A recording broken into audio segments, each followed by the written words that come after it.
Okay, so on behalf of Prajna, I would like to welcome you to the R. Rajaram Grit Research Fellowship panel discussion. The R. Rajaram Fellowship provides young scholars an opportunity to undertake a year long research project on any topic related to sexual and gender based violence and is one of a broad array of Prajna's research, information, and public education initiatives aimed at ending the many silences around gender violence. So, on our panel today, we have Sucheta Tenetti, the 2019 Rajaram Fellow. Sucheta is currently pursuing a PhD in sociology at Jawaharlal Nehru University. She will be speaking about her fellowship paper titled Curative Violence Against LGBT plus People in India, Key Issues and Perspectives. We also have with us Ragamalika Karthikeyan, a journalist and editor at the News Minute and the former Prajna program officer. And in addition, we have Vaijayanti Vasanta Mogli, a transgender human rights and RTI activist who has worked with several legal and policy think tanks to challenge and amend discriminatory laws against the transgender community.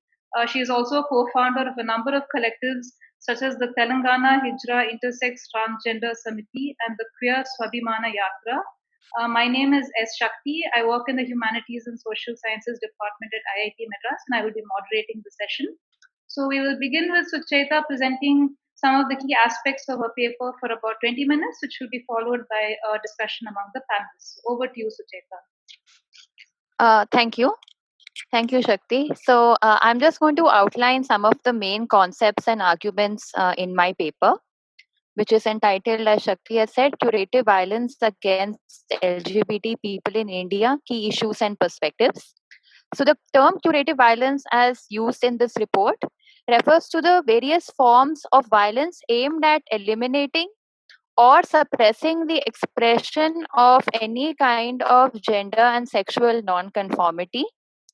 I have borrowed this term from Yoo-Jung Kim in her book Curative Violence Rehabilitating Disability, Gender and Sexuality in Modern Korea, in which she describes the various ways in which disability is governed in Korea and the various efforts made by the state to eliminate disability, including the restrictions of the sexual rights of people with disabilities. Therefore, there is a eugenicist rationality that underlines curative violence, which is also relevant to the present study which I have undertaken. But what I found interesting in my own work is that curative violence takes on a very different set of connotations when applied to the LGBT plus community, both in India as well as in any other part of the world. For one thing, it is a very ambiguous concept, unlike other forms of violence, in that it encompasses in some ways all forms of violence against LGBT plus people, or in a very narrow sense, which is the sense with which I started off, mainly medical violence and religious forms of conversion therapy that are specifically aimed at eliminating queerness altogether. And just a quick note on terminology. When I've used the term queerness in this paper, it refers to all forms of gender and sexual nonconformity. But there were some people who I had spoken to and whose works I have referenced here who specifically wanted queer and trans to be used separately. So when I spoke about them in the paper, I have used the two terms separately.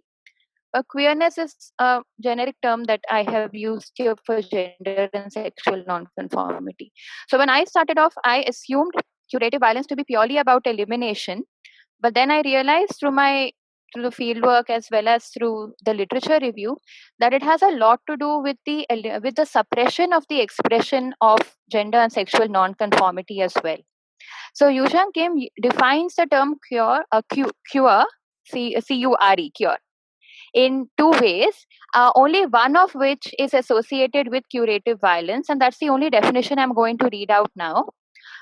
She defines cure as a transaction and negotiation that involves various effects, including the uncertainty of gains and the possibility of harms, as well as what are considered benefits.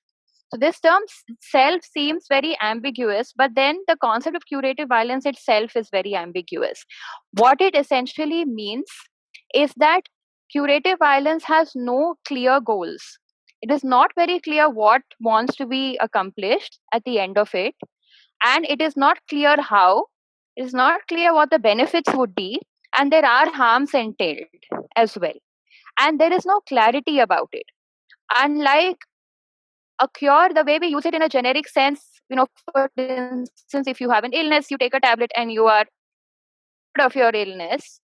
Curative violence does not have that kind of very clear cut goal or clear cut methodology, which makes it very ambiguous, particularly in terms of ethics. So, my focus is on this particular definition of cure. And in the present study, like I have said, curative violence refers to the violence inflicted on LGBT plus people with the intention of eliminating or suppressing their expression. It involves various forms of treatment such as hormone therapy, electroconvulsive therapy, sedation, various kinds of alternative medication, as well as religious forms of conversion therapy, including exorcism. It involves physical assault, removal from the home, confinement within the home, enforcement of certain kinds of clothing, and all other kinds of efforts made to discourage or to eliminate gender and sexual nonconformity in various ways. An important thing to remember, as was revealed in my own study, even the recommendation of cure of some kind constitutes a form of violence. So even if someone doesn't actually implement any kind of therapy or treatment or make any kind of intervention, even the suggestion of an intervention itself constitutes an act of violence because it damages the ontological security and the sense of self of the person. That you have a pathological condition that needs to be cured. Whether or not you actually cure it is a different thing, but even the recommendation constitutes an act of violence. So, the main aim of my study was to outline various forms of curative violence that exist, as well as that is in the case of medical violence, religious violence, and I've also looked at narratives of LGBT plus people. These are published narratives, both autobiographies as well as interviews of LGBT plus people about their experiences with curative violence. So these are the main aims of my study. The methodology that I have used is a literature review of, I've looked at narratives of LGBT plus people, which is like I've said. I've also used interviews of a few LGBT plus activists from across India. I've only looked at 5 narratives because I was looking at a more representative sample, and this sample seemed to cover that. And I've done a literature review of various studies that have been done on medical practitioners as well as medical students and mental health practitioners' perspectives on curative violence and as religious forms of curative violence as well. So, this is the methodology that I have followed. One of the questions that I had grappled with in my methodology is whether I actually wanted to interview LGBT plus people about their experiences with curative violence. And I realized, and the advice that I got as well, was that it would be better to look at the secondary literature because there is a lot of scope for analysis within the secondary literature as well. And also, from the ethical perspective, I thought it would be better for me for now to look at secondary narratives rather than interview people because it would also involve expecting them to relive trauma. And is that really necessary when we haven't completely exhausted the epistemological resources that we already have? So maybe that's a study I would do in the future. But for now, I did not think it necessary. There were 2 main findings from my study that really struck out for me. And I think these are 2 areas of investigation and concern for the future. For one thing, I found that in most cases, violence by the family was regarded as more significant than medical violence, which was something that I did not hypothesize right in the beginning. This does not mean that medical forms of violence do not exist. They do. But as one of the activists I had interviewed said, uh, the family is the primary site of caregiving, primary site of love, attachment. So when your family is against you, when your family subjects you to curative violence, then you start to wonder what more can I expect from anybody else. So you tend to underestimate the impact of medical violence because you feel you're not entitled to anything better if your own family treats you like that. Also, medical forms of violence are often very covert. They are not very well documented, they are not very clear. And as I will outline when I talk about medical practitioners' perspectives, they are so varied from each other that it's very often quite difficult to identify conversion therapy because it exists in so many different forms. So it might even be difficult to identify medical violence, but it does exist. But this was the main finding that I had. The second finding, which struck out for me, was the need for greater engagement with children on the issue of gender and sexual diversity. This is because a lot of the literature and a lot of the people I spoke to, uh, like the aspect of violence against children, against gender and sexual non-conforming children, is very high. At the same time, there is limited literature available on what interventions are being made with children. The activists I had spoken to had either mentioned that their particular organization doesn't have the right to work with anyone below the age of 18, or they said they don't have the expertise to work with children. So they work with the Ministry of Child Welfare and all of that, but they themselves don't work directly with children. There is an urgent need, I would think, to reconceptualize childhood in legal terms. And what are the rights of the child within the family? Thinking of the child as an autonomous citizen. So these were two findings which, for me, really struck out for my own work. So I'm just going to briefly talk about the overall findings from my study. There is a lot, so I'm going to summarize. I've summarized some of the main points, and if anyone wants any further details, then I could provide. The first one is violence by the medical establishment. So there are a few studies that have been done on attitudes of medical students towards LGBT people. It says LGBT people, but literally, if one looks at the study, they have focused on homosexuality, and this is one of the biases in most of these studies on attitudes of medical students, which is that they largely look at their perspectives on homosexuality, and they do not look at other aspects of gender and sexual minorities. So what also happens in some of these studies is that they are a mixture of both quantitative and qualitative data, but they don't give you a clear picture of what these medical practitioners, what these medical students really think. If I can give you an example, there is one study that finds that 52% of medical students think that homosexuality is natural, but 55 of the same sample also consider it to be a psychological disorder. So this data is very, very varied, especially the numbers.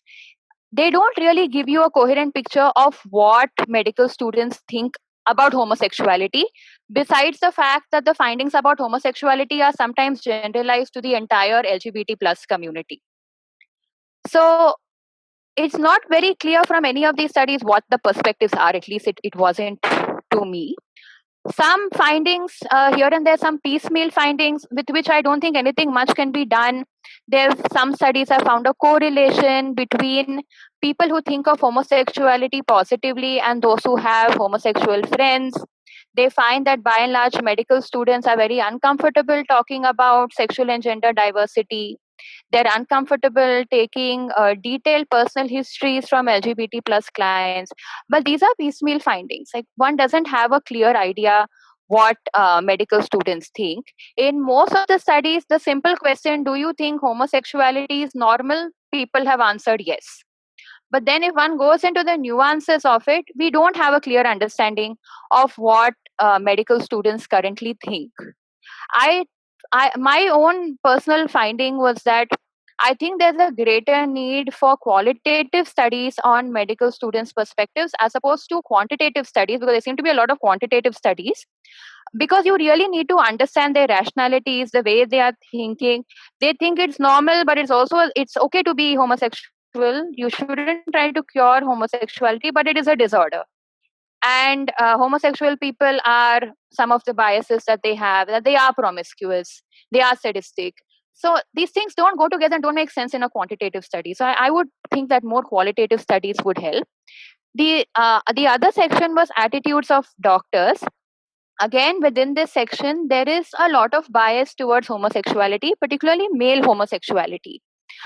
We don't have much information on what doctors think of other LBT plus communities, but there are some interesting findings that emerge. One is that, and this is a particularly significant finding, where doctors come up with their own categories of pathologizing and depathologizing homosexuality. So, for instance, Ketki Ranade study, she finds that doctors have come up with these conditions, which I'm going to just read out. One is ego dystonic homosexuality, where a person is not comfortable with their own sexual. Yeah, so I'm explaining. Yeah. So, ego dystonic homosexuality is where a person is not comfortable with being homosexual. They express some kind of anxiety with being homosexual. The opposite would be ego syntonic homosexuality, where you are comfortable with being homosexual. So she identifies this category dystonic homosexuality, homosexuality that doctors believe are caused by external factors in the environment. They come up with this category called superficial homosexuality, where they feel the person is mistaken about being homosexual. There's also this belief that there are patients who really want to convert, so it is a doctor's duty to convert them. So none of these categories are listed either in the DSM or in any other official medical manual, but through their own practices, doctors have come up with these circumstances under which they feel that they should somehow try to cure the person.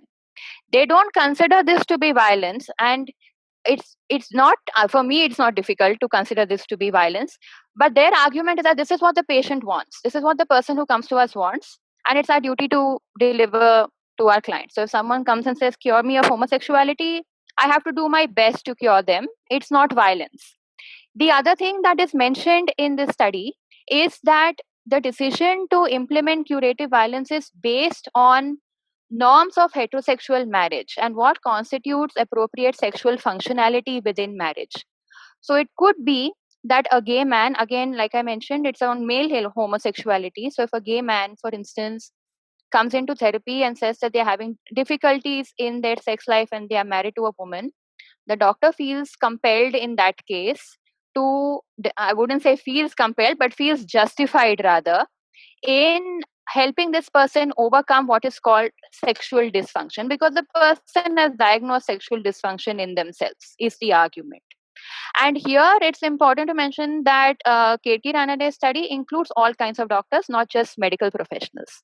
So this is one study which, at least for me, quite starkly brings out how complicated curative violence is, because there are also people who are coming in saying they want to be cured or they just want to have a better sexual life, although they have not yet affirmed themselves, they haven't yet come out, and the doctor does not make any attempt to help them understand or come to terms with their gender and sexual identity.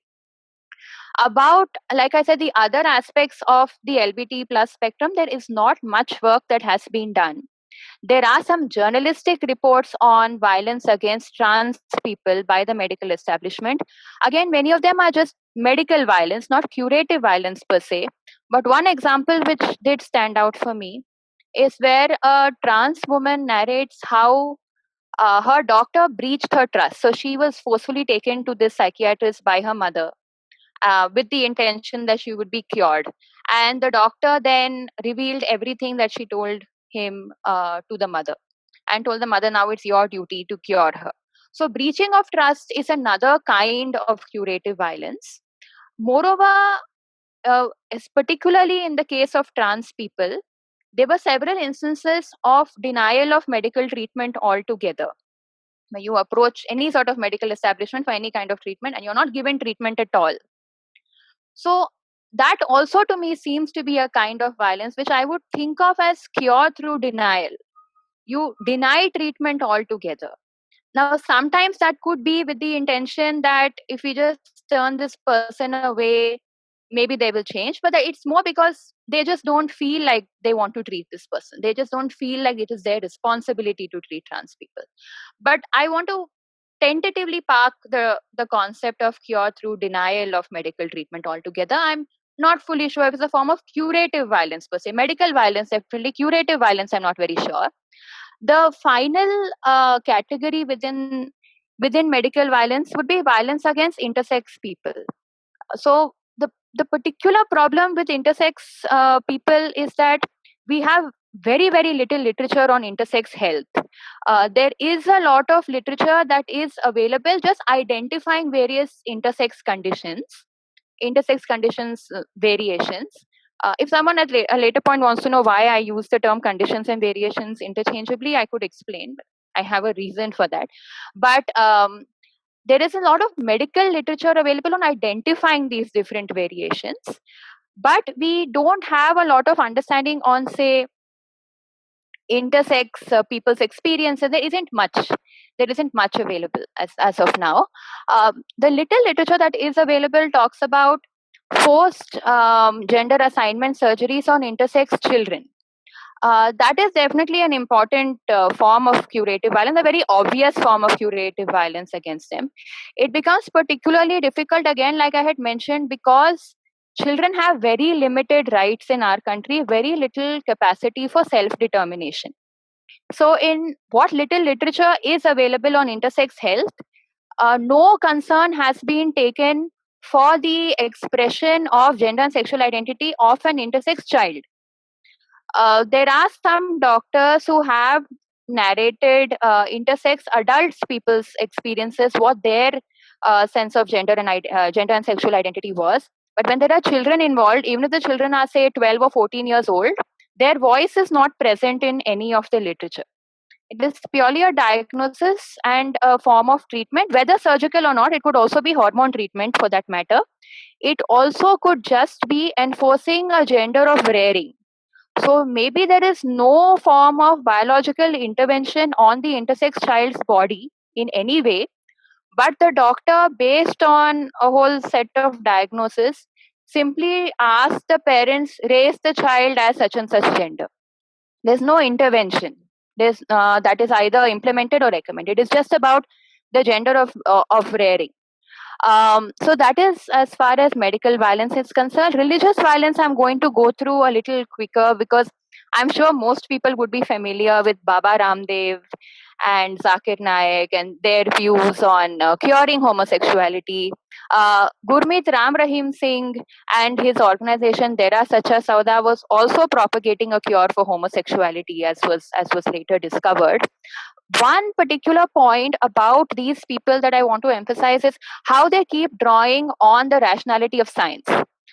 So in their quotes where they have spoken about homosexuality, and again, it is homosexuality, it is not LBT plus, to clarify. Most of these discussions again are on homosexuality. They always invoke the language of science. So for instance, Dera Sacha Sauda, they claim that religion, morality, spirituality, and science have declared homosexuality to be unnatural. Similarly, Zakir Naik says homosexuality is not genetic. And so this language of genetics and science and nature and natural, these are all being evoked by people who themselves are not trained formally in any kind of biomedical field. But it also raises a concern when you look at it in relation to Ketki Ranade's study, where she identified these different categories that doctors themselves come up with. How scientific rationality itself is very contingent, very fluid. So it's not that religion and science exist as dichotomies. Everyone creates their own logic, and there is very little, there is no substance actually. It is just rhetoric to substantiate curative violence. That being said, I want to give a couple of examples from LGBT people's life writing, in which they talk about. Yeah. Time, so if you could just conclude now, and we can get to the examples during the discussion.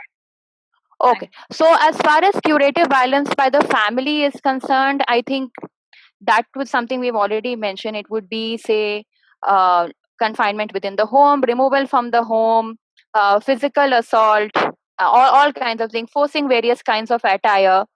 One thing that I just wanted to mention, particularly in the context of family as well as immediate social circle, is how curative violence forces people to live a dual life, where you can express yourself in some contexts but not in others. So some people have narrated how in their homes they can express themselves through whatever form of clothing attire they want. They didn't have that freedom when they went to school, and some of them even dropped out for that reason. Similarly, it also curtails employment opportunities because you tend to stick to jobs, maybe with NGOs, that validate your choice of gender and sexual expression, and you don't seek out other forms of employment, which is again what people have written about. This basically what it is about: the family and immediate social circle. Activist perspectives again are pretty much what are covered. If somebody wants me to elaborate, I can do that later.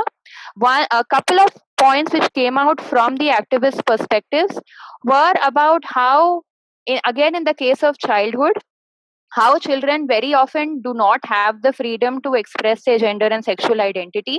And even when they do, it is not seen as a legitimate expression of queerness per se, but simply as an act of disobedience. And like children are punished accordingly. And the second point, that the final point about activist perspectives, is how self-inflicted curative violence should be dealt with. So unlike what the doctors said about, if someone comes to you and says they want a cure, it's your right, it's your duty, sorry, to provide them a cure. The activists spoke about how they need to be counseled, how they need to be spoken to help them develop their own sense of sexual and gender identity, no matter what it is, with the right information and the right support and the right guidance. And simply because they ask for a cure, it should not be given. So these are the main findings. If there are any questions, I could answer them. So thanks very much, Sucheta, for your presentation, and I think you've given us a lot to think about with your paper. I think your framing of curative violence as a socio-cultural phenomenon rather than a set of medical practices is extremely important, because it allows us to conceptualize this kind of violence as a means of exerting control over queer bodies. And I think in this sense, we can draw strong parallels with the historical use of biomedicine as one of many strategies to other certain groups of people. Um, and I think another really important point you make in your paper is that curative violence goes beyond methods adopted by medical practitioners, and in fact, it goes beyond even the material realm. And you can also see it in certain discursive practices. So we see how discourse, like you gave the example of religious figures advocating for curative violence, is in itself harmful and a form of curative violence. And I think this distinguishes curative violence from, say, conversion therapy, which is one form of curative violence. But clearly, curative violence is a broader set of strategies. Um, and I think also one of your key findings from your discussion with activists that curative violence occurs largely within the home. I think it shows a continuum with what we know about other forms of gender violence as well. That contrary to the popular misconception that it's often strangers who are the perpetrators, it's more often someone we know. And I think finally, I found your argument about curative violence being a symptom of the broader lack of autonomy of children in India very compelling, and I think that's definitely something we should discuss later. And I think with that, I'll hand over to Vaijayanti, and please let us know your thoughts on Streta's paper.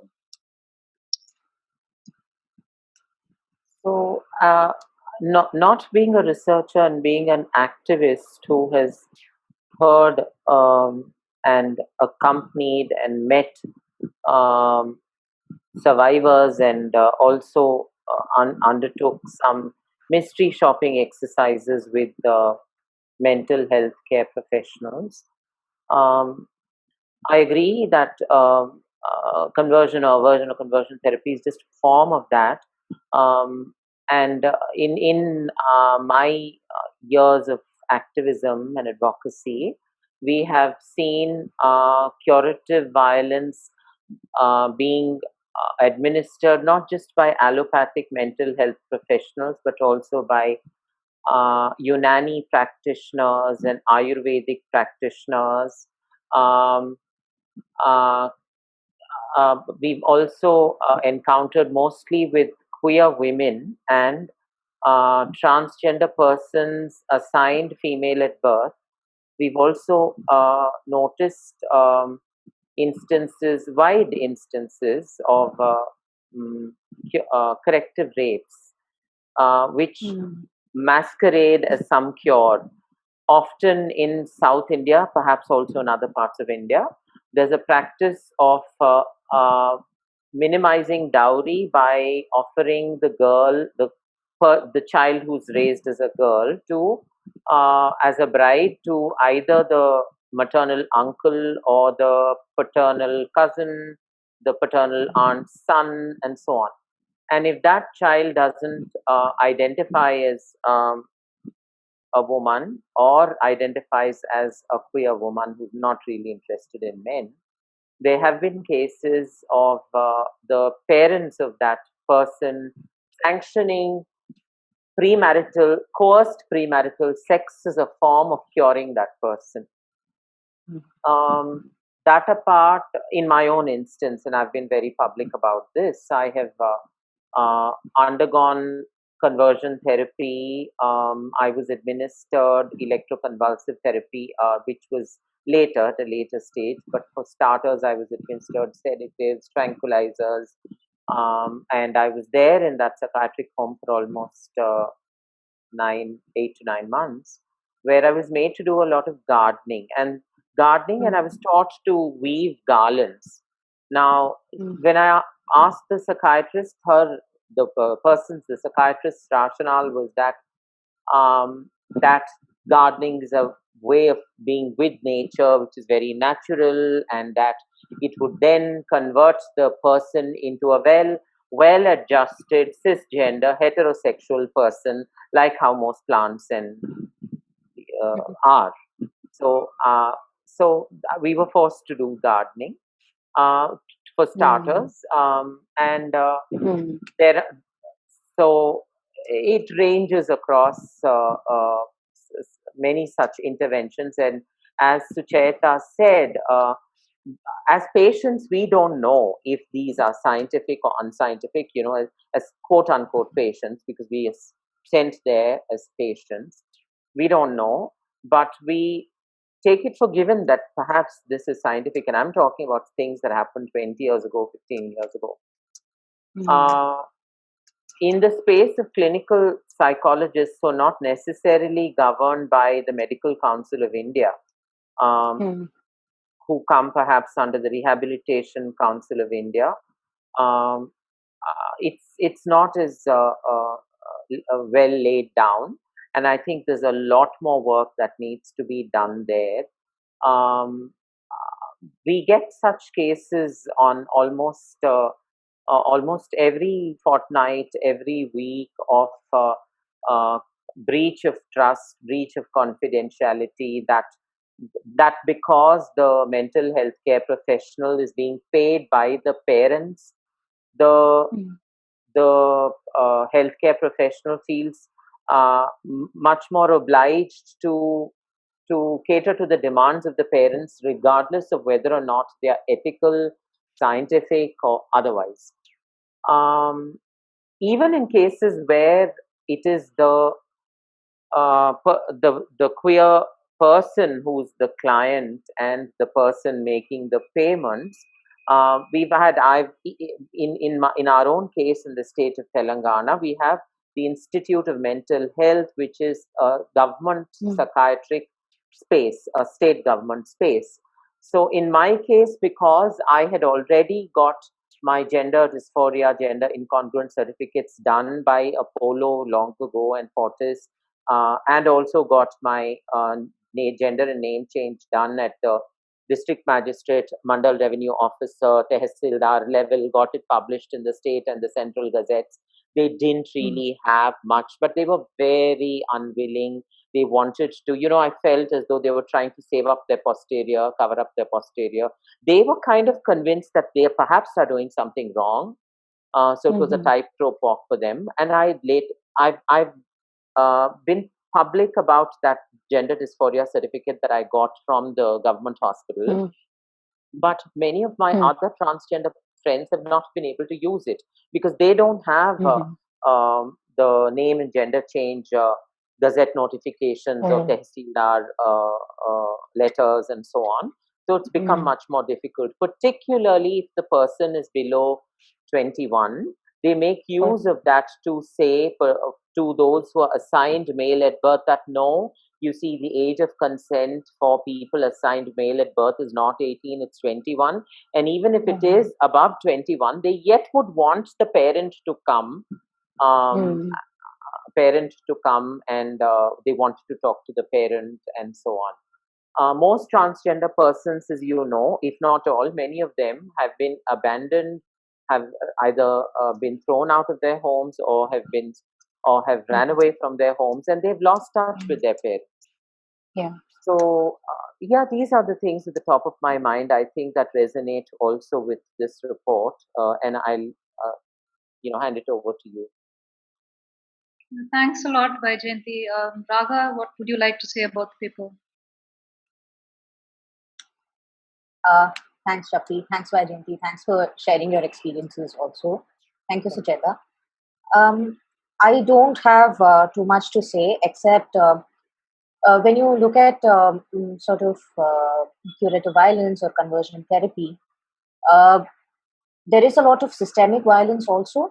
And there are, it sort of is in a continuance of violence. I mean, if we talk about LGBT plus people or queer people, it's not, these kinds of violences are on a continuum for everybody. Like in Kerala, for instance, there have been conversion therapies or these so-called yoga centers to convert or like cure women who have been in relationships or got married to or fallen in love with people who are out of their caste or out of their religion.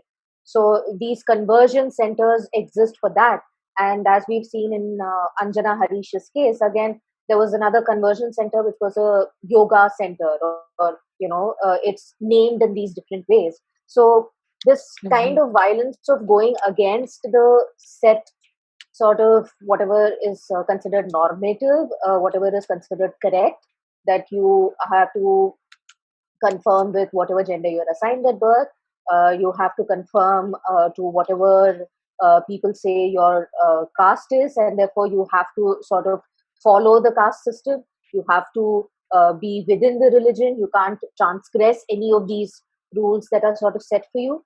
And obviously, this violence becomes more when you're going against multiple of these rules, I suppose. One more thing that I would sort of like to talk about is I think the paper doesn't really look at whether there is any kind of legal recourse. I'm not just saying take people and put them in jail, but there is no legal recourse for anyone, any queer person or LGBT plus person who is facing violence. For instance, there is the domestic violence law, which is a civil law that cis women can sort of get some protections under in terms of making sure they can live where they want to live or protection from their abusers.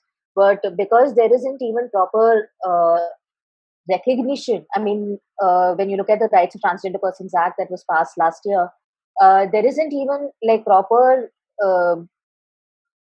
acknowledgement of what trans people in India have been asking for. So when the state is very much complicit in whatever this family parental violence is, then where are people supposed to go? And the Transgender Persons Act, in fact, is worse in that when trans people sort of go into their families of choice, or they go into cultural families which are not the biological families, they move away from the biological families because of the violence they face. The law then comes and says, no, the biological family takes preference. They takes precedence over any other family of choice. So all of this sort of feeds into the violence, I feel. And that can perhaps be like the next step in your study, or, that's something that maybe that you can look at as well.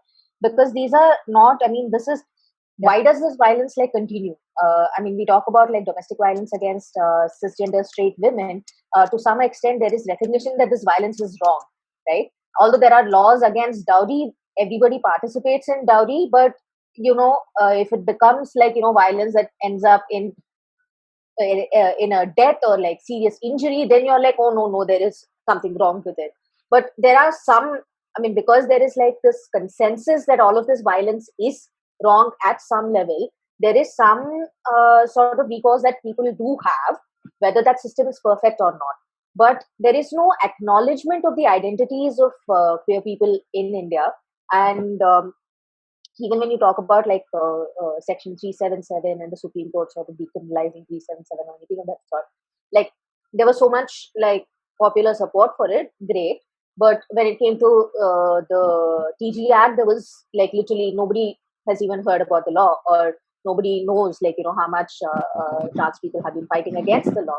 So there is a lot of like sort of complicity in society, complicity with lawmakers, complicity with every sort of system to say, yeah, all of you are supposed to uh, conform to this gender, to this heteronormative sexuality, and if you don't, then you're sort of an outlier. Although we have a problem with any sexuality, I mean, we have a problem with cisgender straight sexuality also, as long as it's not within the sphere of marriage, right? Unless, as Vaidyanti was talking about, if it's like corrective rape in a certain context, we are not okay with like any kind of like sexuality anyway. So this violence is not like only against trans and queer people. This violence is sort of a continuum, and all of these systems are sort of in play, is what my uh, feeling is. Thanks, Raga. Sucheta, would you like to respond to what Vaijayanti and Raga have said? Do you have any thoughts? So thank you so much for the feedback. I very much appreciate that, and I hope to take this study forward. So I would definitely incorporate many of these things. Just one thing that I wanted to just mention, since Raga mentioned how say there wasn't much support for the transgender community struggle for legal recognition, and that the act was passed even without their consent, which defeats the complete purpose and makes it, I don't know, like they were better off without the act as of now. I just wanted to mention that the Indian Psychiatric Society had released a statement on their position on homosexuality, which states that homosexuality is not a mental disorder and that there are no proven treatments for it. And this was also cited in the 377 judgment. This is fine. I have no issues with that. But what I found no one really talking about, and people getting a little too excited about, is that it very specifically says homosexuality is not a mental disorder. It does not refer to the rest of the say BTIQ spectrum. They don't say that transness is not a disorder. They don't say that being intersex is not a disorder. So in India, we still have this ambiguity about transness, and I don't mean transgender people. I specifically don't mean transgender people. I mean transness as in gender digression from cisgender norms of any kind. Even there is no such consensus on it. Of course, I mean homosexuality is not. It's still taboo in many ways. But what I'm trying to say is that the medical establishment, the way it tries to take a position on homosexuality, is still not bold enough to that stand on trans and intersex issues, which makes them, I think, much more prone to various kinds of violence and discrimination by the state. That was just one point that I wanted to bring up. And also about the legal recourse, they currently, like in the 377 judgment, they specifically mention that there should not be any form of conversion therapy, but we don't have a law for it as of now. So you can take action under, say, medical negligence, causing harm, but that there is no separate law per se for conversion against conversion therapy as of now. Another issue is that a lot of medical violence is inflicted through the family. The family forces medical violence onto the person.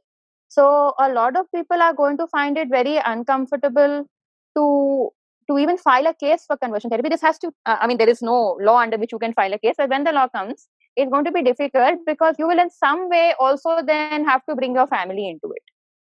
So that is another issue with respect to legal recourse. which I wanted to mention.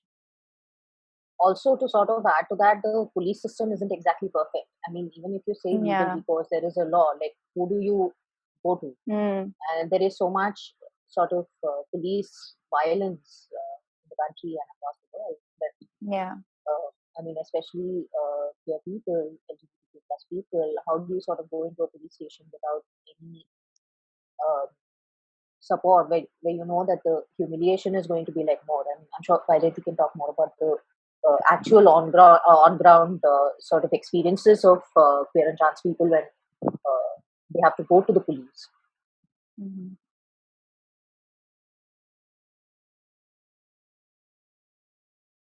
Vaijayanti or Suchaita, do you have anything to add? You're on mute, Vaidehi.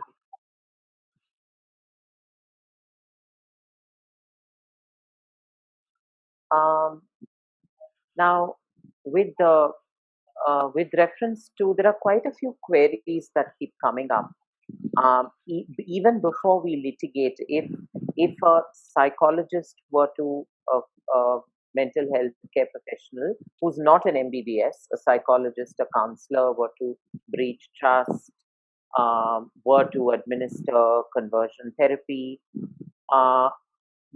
even before one litigates, there are many queries that keep coming up from people as to, are there institutions, how effective is Rehabilitation Council of India? Does it have a escalation matrix? Does it take any action? I mean, a lot of people don't know about it, and we've not had any great experience. I think also with regard to what Sucheta spoke of, the Indian Psychiatric Society filing an affidavit in the Supreme Court, which dealt only with homosexuality. A lot of work needs to go into figuring out standards of care that are as good or beyond WPATH, which take WPATH as a minimum threshold and try to go beyond it, improve on it. And we need to coax, persuade, figure out who our allies are in the mental health care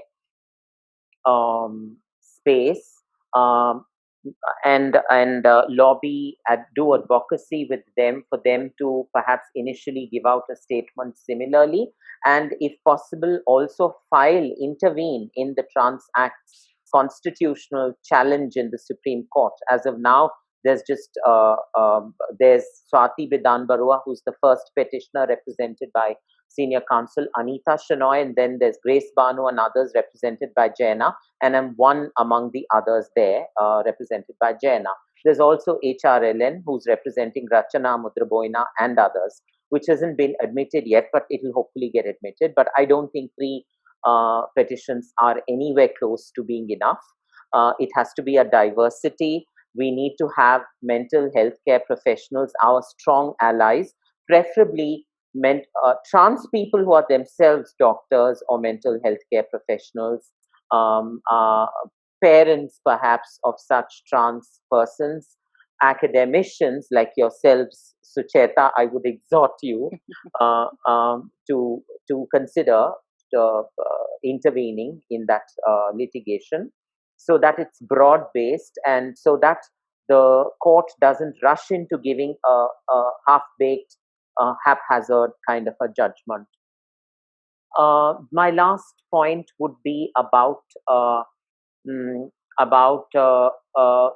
medicalization and pathologization, because the medical models now, I'm not neither a healthcare professional nor a researcher, so my learning is not as profound as yours or most of you here on the panel. But from what little reading I've done, the medical frameworks and models on which medicine operates right now is something that has come out, that was put out majorly in the 1910s and 20s by the Rockefellers, who went about decimating the natural medicines, the ones indigenous medical frameworks, practices then in the US by indigenous folks, and which back in India here, the British and perhaps even after that, our own governments ended up decimating our own forms of medicine. And it draws heavily out of petrochemicals being used for medicines, right? So what I'm trying to say through this is that somewhere we need to challenge this paradigm of medicalization and pathologization of almost everything. Gender dysphoria or homosexuality are not the only two things, as much as conversion therapy is just one of the curative, what was the term? Curative violence, yeah? Gender dysphoria, gender identity disorder, as it was called earlier, or homosexuality, as it was considered a disorder, is just one of those unnecessary pathologizations. And if to just give you a very brief example, something that was called multiple personality disorder got stepped down later now to dissociative identity disorder. I know quite a few, not many, but some professionals who are so not unwell. They are people who are doing fairly well for themselves, and there are many beings within them. They are economists, they are computer scientists, they are lawyers, and they're already lobbying now worldwide to depathologize dissociative identity disorder, because there's a tendency in the nexus between the pharma, food, and the Medicare industry to make a business out of every condition. And we need to be wary of that to ensure that things that don't need to be pathologized are not unnecessarily pathologized. I'm done. Thanks, Vaijayanti. Those are some really good points. Does anyone else want to jump in? Do you have anything else to add on that? Sujata? I don't think so. I think I covered pretty much everything. One of the points that was mentioned again, which Vaijayanti had brought up, is in the mental health professions particularly, licensure is a very major concern in India. It isn't that much of an issue for psychiatry. Psychiatry is more or less pretty well regulated. But when it comes to psychology, there are a lot of issues with licensure. There are issues with recognition of university programs in psychology as well. A lot of ambiguity about the procedures for licensure. What I would like to raise, the issue is unless you are licensed, it's also very difficult to hold a person accountable. Like you cannot treat a non-medical person who is inflicting curative violence the same way you could a licensed medical professional. So that is an issue. That being said, this is just something that I'm thinking about. Psychiatry is known to be very, very much within the biomedical framework. Psychology as well, not that psychology is not, but psychiatry even more so. And if one looks at the history of pathologizing any condition, for that matter, DSM and all of those are all by psychiatric association, the American Psychiatric Association, wherever. The kind of power that psychiatrists have, I doubt even registered clinical psychologists have. So apart from the licensure issue, the power that psychiatrists have is even more. And the fact that they are even more within the biomedical framework is something of immense concern, because it becomes very difficult to depathologize something legally without their consent. So that was that is a concern that I wanted to bring out. Okay. I'm going to ask, I think, a slightly obvious question, but given the times we're currently living in, I feel I have to ask it. How do you think COVID-19 and all these months of lockdown have impacted the incidence of different forms of curative violence? And this is for everyone on the panel.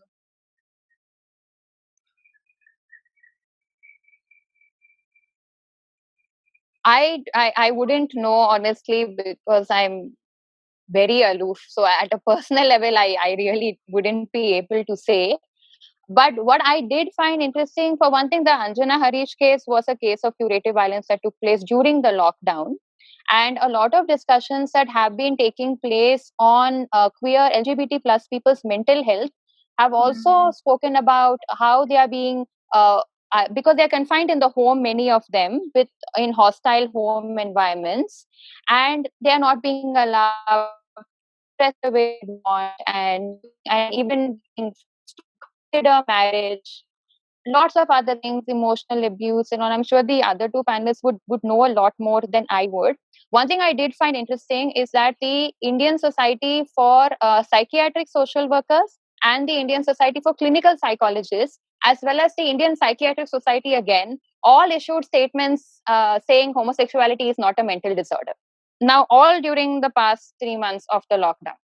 And it's just interesting to see that all these places have now suddenly come out now during the lockdown. So as someone who is, I'm sure Vaijayanti would know a lot more, Raga would know a lot more about everything else, but this is just something that stood out. Yeah, we have seen an increase in different forms of domestic violence and curative violence too, from people, while the restrictions didn't allow a lot of people to get out of their homes. We've seen we've seen people, parents. I've heard cases of parents telling their children to giving, like how people give imposition in schools to write the name of Ram some thousand times, or I shall not be transgender some thousand times. That was one God. weird thing that I heard. We've ranging from that to getting them forcibly married, getting them forced. I mean, there were marriages that happened as well during the lockdown, throwing physical distancing norms to the winds. Low-key marriages, nevertheless, but I know quite a few forced marriages that have happened. I have also heard, and because of confidentiality issues, I've also heard of uh, uh, corrective rapes being sanctioned by parents of people who were coerced into getting engaged during lockdowns. So while the babas and the mullahs, Maulvis, and the peers and the fathers and priests were not available, it like a rapidly mutating HIV retrovirus that rapidly mutates to assume a new form. Curative violence too, I think, rapidly mutates to survive. Yeah. So these are the things that are at the top of my mind. Naga, you have anything to add? I mean, I'm neither an academician nor an activist. So I actually had a question for you specifically, Raga. I mean, given the death of Anjana Harish last month, and I was just wondering, how do you think it was reported in the media from what you've seen, and do you think the reportage was sensitive? And again, speaking of curative violence, because conversion therapy was a big part of that story. I mean, how do you think this was all spoken about? As is usual in the media, issues of LGBTQ plus people, queer people, trans people, it's usually either covered when somebody is dead, or it's covered when something is exotic, right? Like when there's a pride parade, oh look, rainbows, peacocks. So the media has always sort of it's sort of great to say from the outside there is more media support and all of that. And yes, media has improved, but as a person who has been in the media for over 10 years, I know that there is a lack of sensitivity inside newsrooms which needs to be addressed if we are going to have to ask for a better reportage. In Anjana's case, I think the Malayalam media sort of, I don't understand Malayalam, so this is from what I've heard other people say and what I've read in English, is that there is a lot of stories that are spun around the incident, and there is the quick denial that it could have been because of this, or that the parents had anything to do with her suicide, kind of a thing. how can you blame the parents? That was the kind of narrative that took on, and that you see with any case of violence, suicide, murder, is how can you like sort of this parental love, right?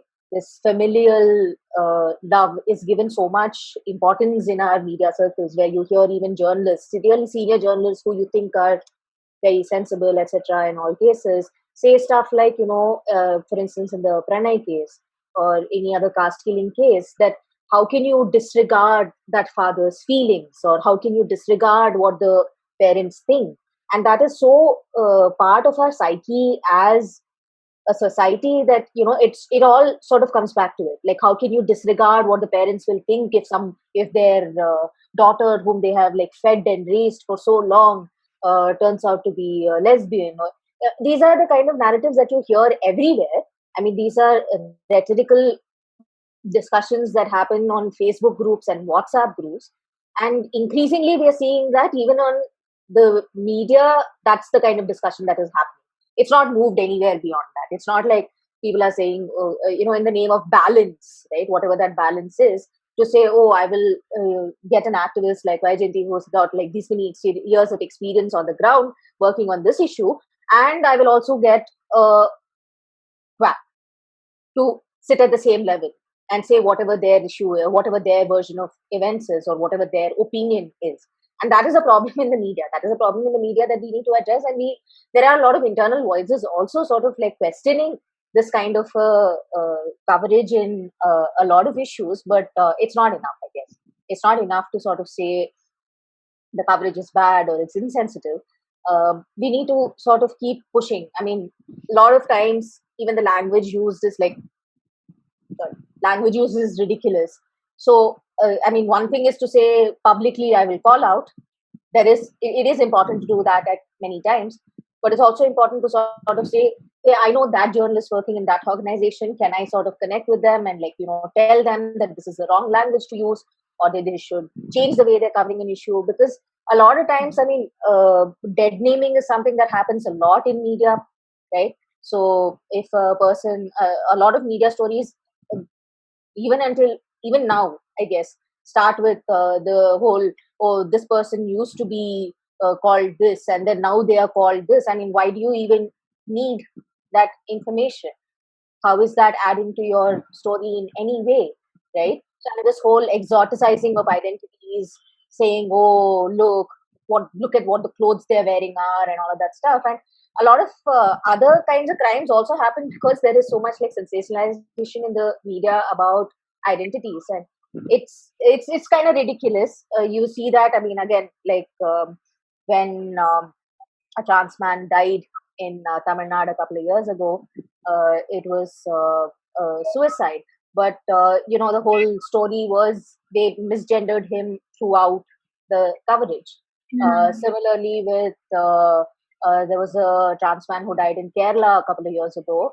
Again, in that, they did not use his chosen name, and it all went back to misgendering him and using the dead name, using the name that his family had given him. And it's like sort of, I mean, when there is no consensus in the media about like how to report on these issues, that's not going to like change much. And I know that it's like a lot of young people in media want to like change these things, but there needs to be like intervention at the level of editors to be able to those are some great points. I think really what everyone's spoken about in different ways is how institutions need to fundamentally change to for us to see the sort of broad change that we're hoping for. And unfortunately, we're out of time. So on that note, I'm going to wrap up our discussion. Thank you so much to all of you for being on this panel. We had a really thought-provoking conversation. And if you would like to know more about Prajna, please visit www.prajna.in. And thank you very much. Thank you. Thank you.